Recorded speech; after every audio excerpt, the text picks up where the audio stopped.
many of you might be feeling a little exhausted this morning, not just because it's Monday, but you can blame daylight saving time for that. We sprung forward an hour yesterday, and we know that can throw off your sleep schedule really for several days. And Rob, I know you had a blast. You spent some time last week hanging out with a sleep therapist. Did you learn some things for us? Oh, yeah. Getting to sleep? We learned what's wrong with us. And yeah. You learned what's wrong with us. That's a lot to unpack. Well, when it comes to sleep anyway, at least why we're all tired, even when we're not losing that hour of sleep, because that only happens, once a year, right?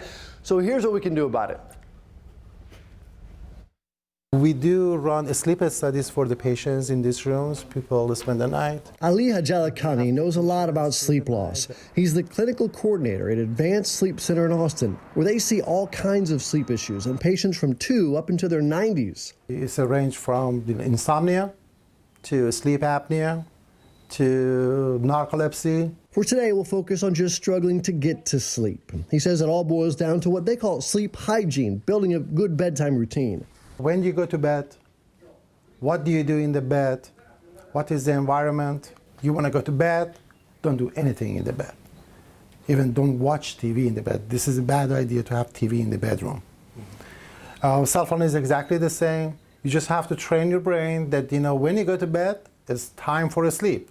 When it comes to eating, Ali says no heavy meals close to bedtime. Exercise is good, but also not too close to your goal of lights out. Anything puts the mind at ease is going to help sleeping.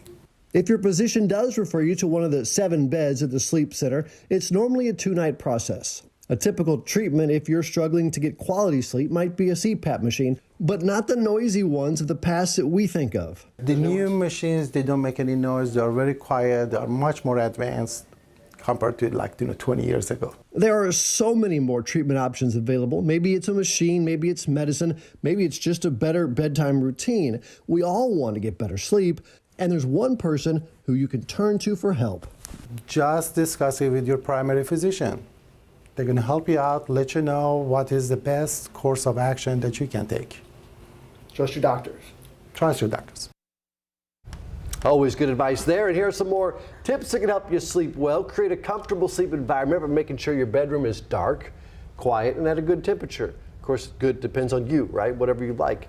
Stop watching the clock. Counting and watching the minutes go by is not a good habit. Turn that clock around. Just use it for waking up, the alarm. Establish a regular bedtime routine, of course. Warm bath, maybe reading, listening to some soothing music might help you fall asleep. Avoid naps, though. They're great if you're really tired, but limit them to 30 minutes. That's ideal. Exercise regularly, but not too close to bedtime, not within 4 hours.